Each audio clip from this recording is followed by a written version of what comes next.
Escucha este comentario en todas las plataformas digitales. CRN Podcast, porque no todo es lo que parece. Desde Chavarría, Corrientes, Argentina.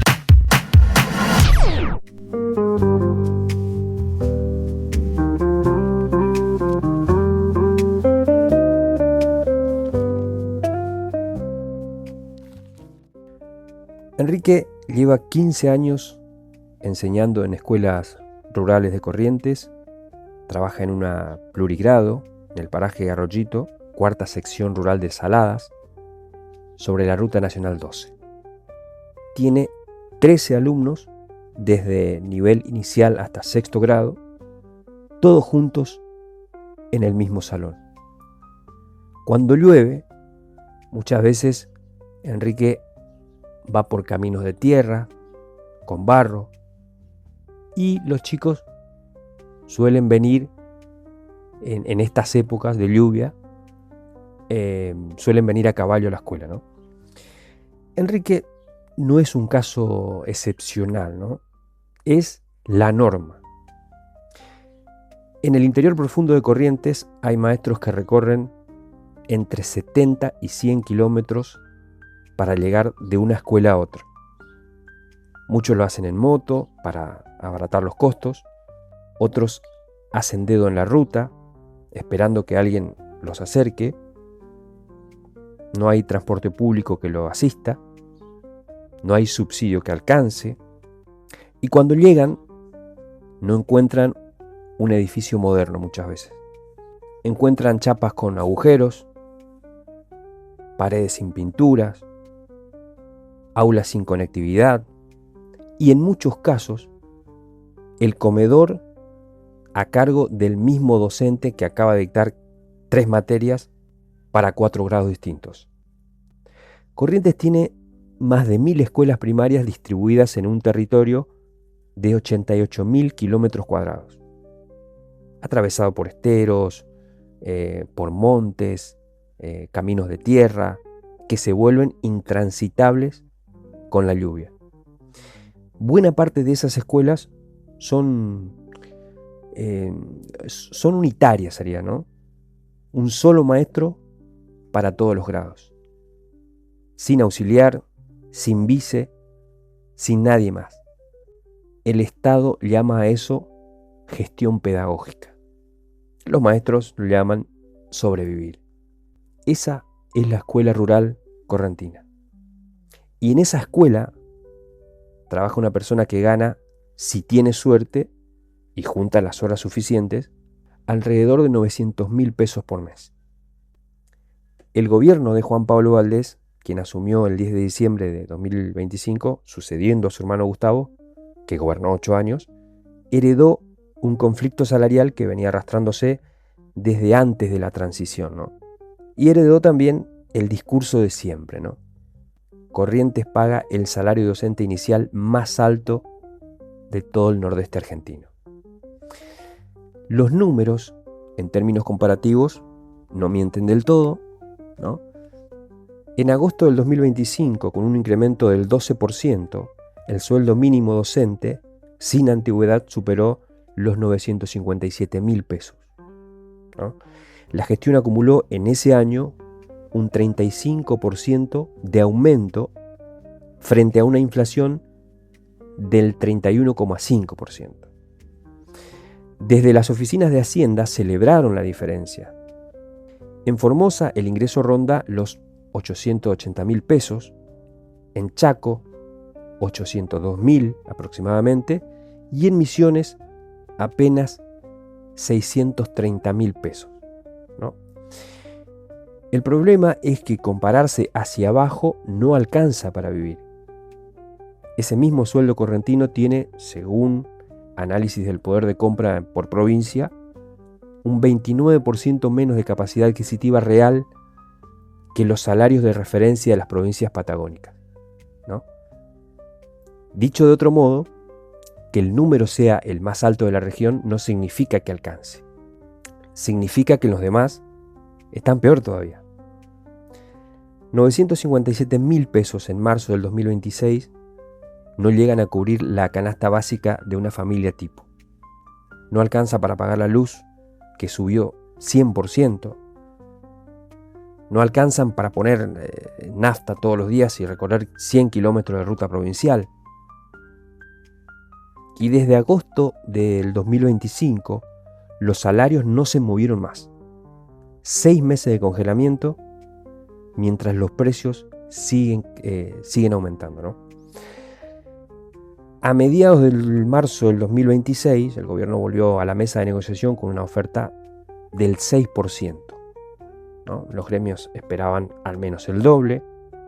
Las marchas, los paros y la presión gremial estarían empujando a una nueva oferta, ¿no? Un maestro sin antigüedad pasaría de 963.000 pesos a 1.040.000, ¿no? Con una actualización en marzo.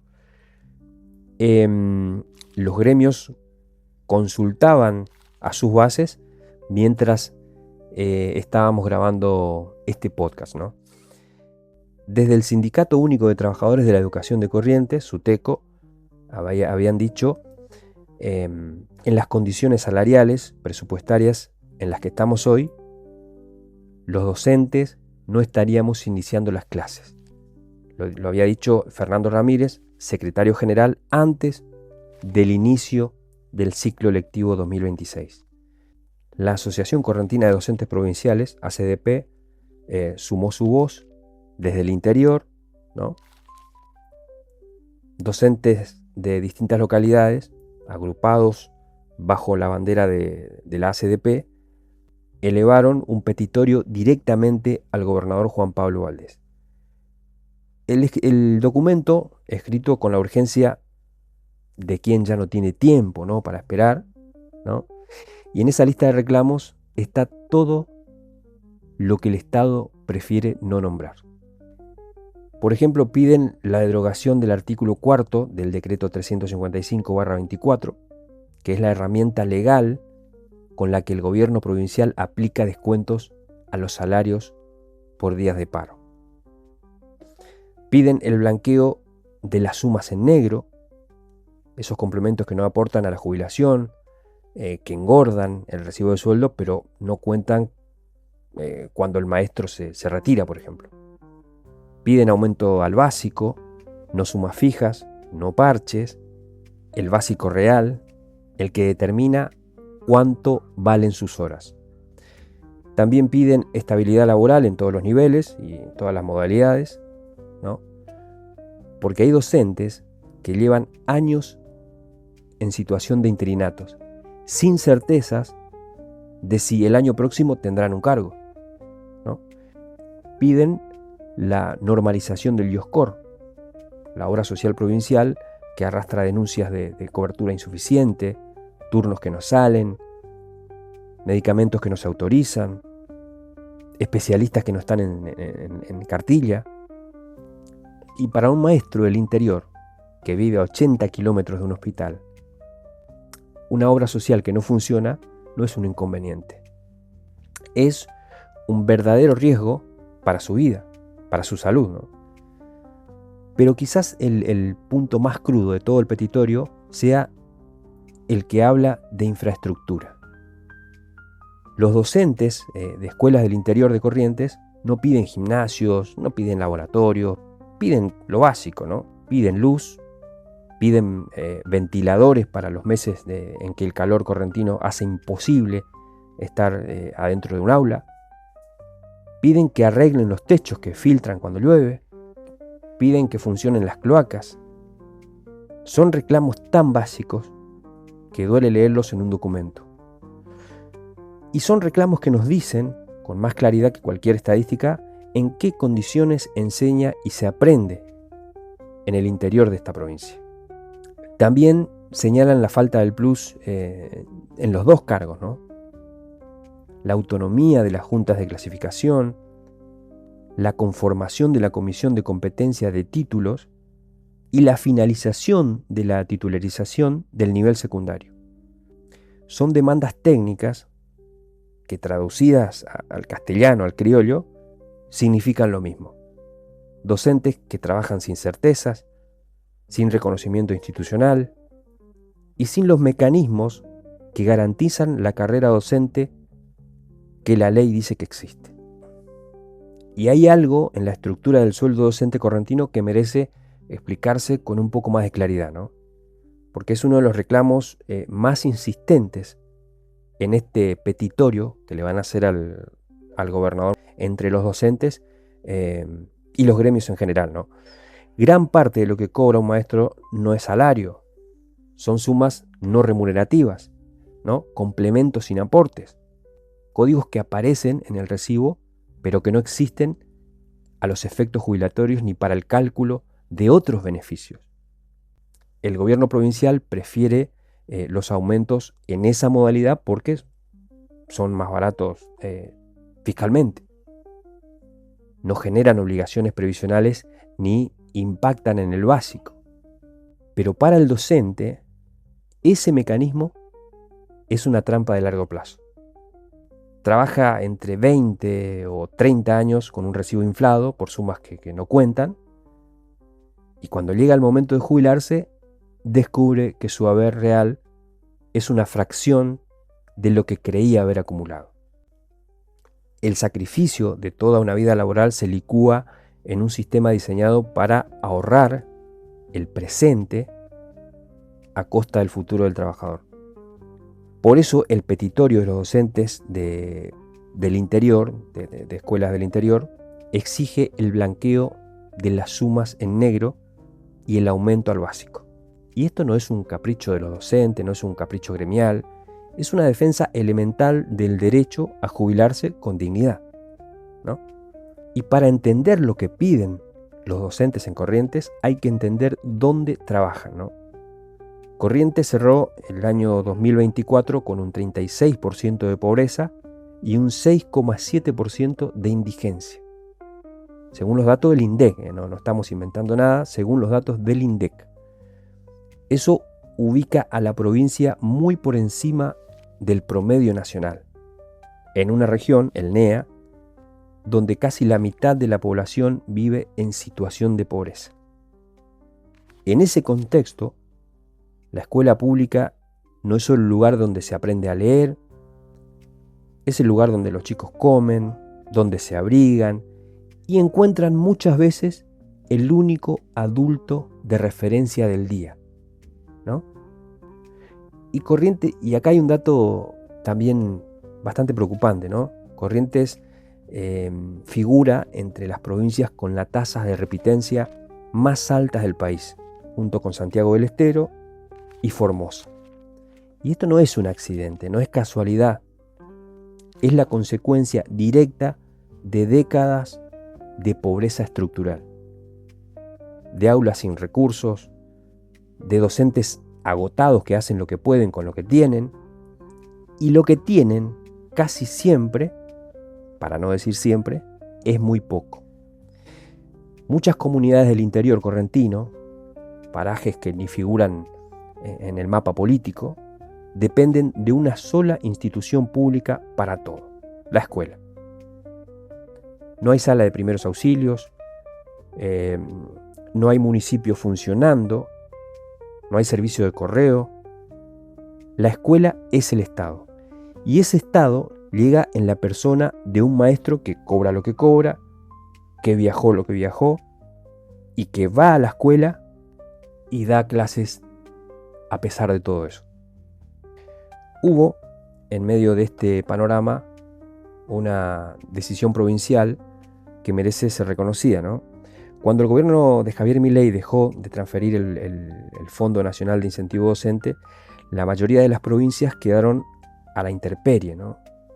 El FONIT representaba entre el 10 y el 13% del salario docente inicial de cada maestro del país. Su desaparición fue, en la práctica, una rebaja encubierta, ¿no? Corrientes fue una de las pocas provincias que decidió no trasladar ese golpe al bolsillo de sus docentes. El gobierno provincial asumió el pago con recursos propios del Tesoro Provincial, absorbiendo unos 1.300 millones de pesos mensuales que el Estado dejó de enviar. La entonces ministra de Educación, Praxis de López, había dicho: la provincia se estaba haciendo cargo de lo que Nación abandonó, ¿no? Que el gobierno provincial haya cubierto ese agujero que dejó Nación no significa que los sueldos sean buenos. Significa que sin esa decisión serían todavía peores. El piso de emergencia no es una política salarial. Es, en el mejor de los casos, solo un parche, ¿no? Y este conflicto docente ocurre en el contexto de una crisis salarial que atraviesa a 19 de las 24 provincias argentinas, donde los sueldos docentes están por debajo de la línea de la pobreza, según datos del propio Ministerio de Capital Humano publicados en diciembre de 2025. Solo 5 provincias superan ese umbral. El resto del mapa educativo argentino está sumergido, ¿no? El ciclo lectivo 2026 empezó con un paro en 15 provincias, 7 millones de estudiantes sin clases el primer día. La CETERA y los sindicatos de la CGT convocaron juntos, algo que no pasaba con esa magnitud desde hacía mucho tiempo. El reclamo central era doble, ¿no? La convocatoria a la paritaria nacional docente, que el gobierno de Milei demoró hasta el límite, y la restitución del FONIT. Esos eran los reclamos de los sindicatos. La respuesta del Ministerio de Capital Humano fue institucional y esquiva. La materia salarial es competencia de las provincias, ¿no? Dicho de otra forma, el gobierno nacional no pone plata y tampoco se hace cargo, ¿no? Las provincias deben negociar con sus docentes, con los recursos que tienen, en un esquema donde los fondos nacionales hacia la educación fueron recortados sistemáticamente, ¿no? Para completar el cuadro, se derogó la ley de financiamiento educativo que desde 2005 garantizaba el 6% del PBI para el sistema escolar. Y la ley de modernización laboral fue calificada por la CETERA como una amenaza directa al derecho de huelga, abriendo la puerta a declarar la educación un servicio esencial, ¿no? Desde Corrientes, los gremios miraban ese debate con una preocupación que tenía nombre concreto. Si les limitan el paro, les quitan la única herramienta que les queda. Los números hablan de porcentajes, de salarios mínimos, de líneas de pobreza, pero hay cosas que no entran en ninguna planilla. El desgaste físico de manejar 100 kilómetros de ripio en pleno verano correntino para llegar a una escuela con el techo agujereado, con humedad. La angustia de no saber si la moto aguanta otro mes sin hacerle el service. Y también está esto, ¿no? Que parece increíble hasta que uno lo lee en un documento formal firmado por docentes. En el 2026, en una provincia argentina, los maestros tienen que pedir por escrito al gobernador que les pongan la luz en las aulas, que arreglen los techos, que funcionen las cloacas. Eso es lo que dice el petitorio de Escuelas del Interior, ¿no? Eso es lo que la ACDP puso en un papel con un membrete y llevó hasta la Casa de Gobierno. Son los chicos más pobres del país estudiando en las condiciones más precarias, atendidos por los docentes peor pagados. Es una ecuación que el Estado construyó durante décadas y que ahora administra como si fuera un problema ajeno, ¿no? Un maestro rural dijo alguna vez algo que sonó muy fuerte, ¿no? Dijo: los maestros rurales no se ven, pero deberíamos ser la vidriera del país, ¿no? Una frase tremenda, ¿no? Y en Corrientes, esa vidriera está empolvada desde hace tiempo y detrás del vidrio hay gente que sigue enseñando a pesar de todo. No porque el sistema lo sostenga, sino porque la vocación es más fuerte que el abandono. Y esa es la paradoja más brutal, ¿no?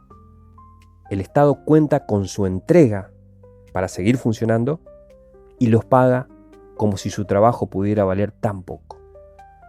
Como si enseñarle a leer a un chico en el medio del monte, con 13 alumnos de edades distintas, sin materiales, sin internet y después de 100 kilómetros de ruta, de caminos de tierra, como si eso fuera algo que cualquiera haría por cualquier cosa. Y la verdad que no lo es. Y ya va siendo hora de que alguien en el gobierno lo entienda de una vez por todas. Seguimos.